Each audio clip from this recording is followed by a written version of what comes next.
Hey everyone, welcome to this explainer. Today we're unpacking the textbook definition of citizenship right from our chapter.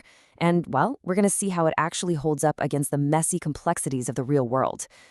We toss the word citizen around all the time without a second thought. But the reality? It's a living, breathing, and honestly, highly contested idea.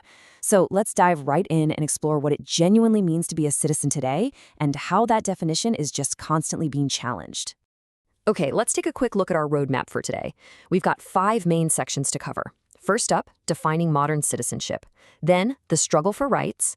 Third is freedom of movement. Fourth, we'll look at the rights of the marginalized. And we'll wrap up with citizenship versus inequality. All right, let's kick things off with Section 1, defining modern citizenship. On paper, the concept of citizenship sounds incredibly simple, right? It's defined as full and equal membership of a political community. In our contemporary world, states give this collective political identity to their members, along with a very specific set of rights.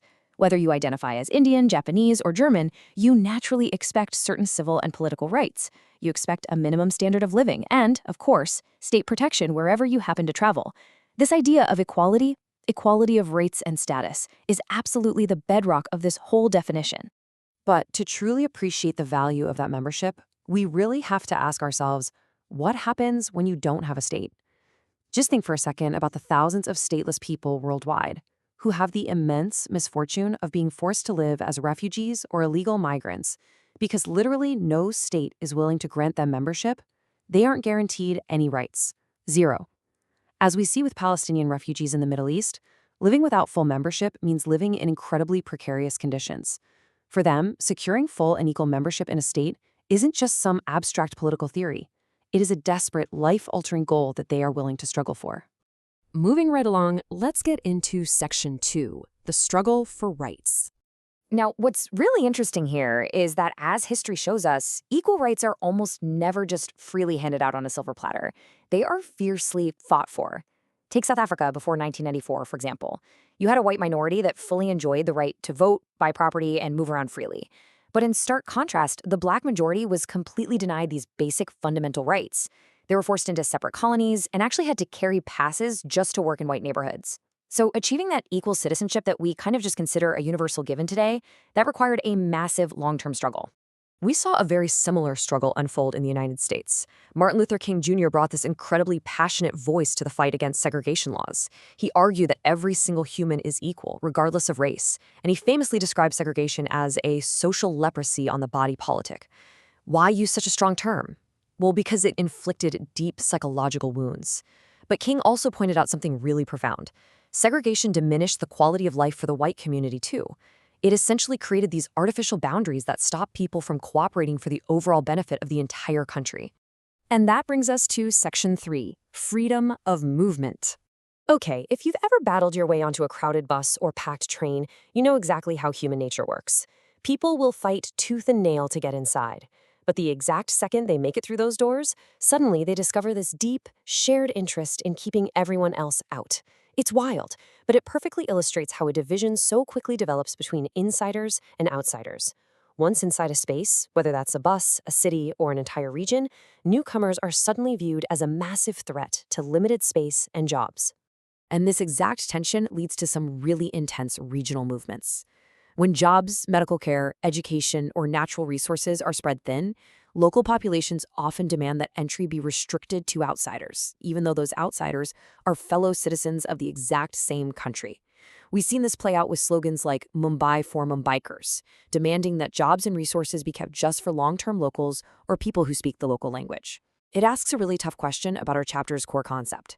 Does full and equal membership actually mean you can live and work anywhere in your own country? So the crucial point here is this. We all get super indignant if our citizens are treated poorly abroad, right? And we totally welcome highly skilled IT professionals or nurses migrating across the country. But what about poor, unskilled migrants? Do they face different, invisible borders?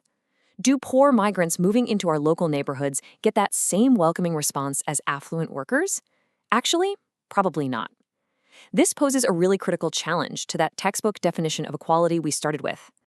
Let's transition over to Section 4, rights of the marginalized. There's a stark irony here. the comfortable daily life of the urban middle class is just utterly reliant on the very migrant workers they so often view as unwelcome visitors. I mean, think about it. Without domestic workers, plumbers, scavengers, and mechanics, city life would quite literally grind to a complete halt. Dealing with the urban poor is undeniably one of the most urgent problems governments face today. Despite living in shocking slum conditions, we're talking crammed into tiny rooms with little to no sanitation, no running water, and zero security, these workers make massive, absolutely indispensable contributions to the city's economy. Yet, ironically, the city itself spends relatively little on providing them with even the most basic services. So what's the big takeaway here? It's that ensuring equal rights isn't just about passing a simple, uniform law. The barriers are often hidden. For example, even a basic political right, like voting, requires a fixed address. Squatter populations and slum dwellers simply don't have that, which effectively strips them of their political voice. At the same time, we see tribal populations and forest dwellers becoming increasingly marginalized. Their entire way of life relies on natural resources, which are currently being threatened by commercial mining, tourism, and just general population pressures. So guaranteeing equal rights actually means addressing these wildly different and really complex needs. And finally, let's wrap things up with Section 5, Citizenship versus Inequality. To really understand the deeper purpose of citizenship behind all of these real-world struggles, British sociologist T.H. Marshall provided this brilliant framework. He argued that citizenship isn't merely a legal concept, it is deeply tied to equality. Marshall saw social class as a system of inequality, therefore, he argued the very purpose of citizenship is to act as a dynamic tool, kind of like an equalizer, designed specifically to counter the divisive and systemic inequalities created by social class hierarchies. He actually mapped this out into 3 essential building blocks. First, you have civil rights, which protect an individual's life, liberty, and property. Second are political rights, which allow you to actually participate in the process of governance. And third, social rights, giving you access to education and employment. It's really only when you combine all 3 of these pillars together that it becomes possible for a citizen to lead a life of true dignity. Throughout this chapter, we've seen that the definition of full and equal membership is just constantly shifting. Demands from marginalized groups, tribal populations, and migrants force us to continually reinterpret what citizenship actually means in practice. So as we consider this deeply interconnected world we live in and the constant evolution of human rights across borders, I want to leave you with this final provocative thought to ponder. Could a concept of global citizenship ever truly exist? And honestly, more importantly, could it one day actually replace national citizenship? Thank you so much for joining me on this explainer, and I hope this gives you a brand new lens through which to view your own place in your political community.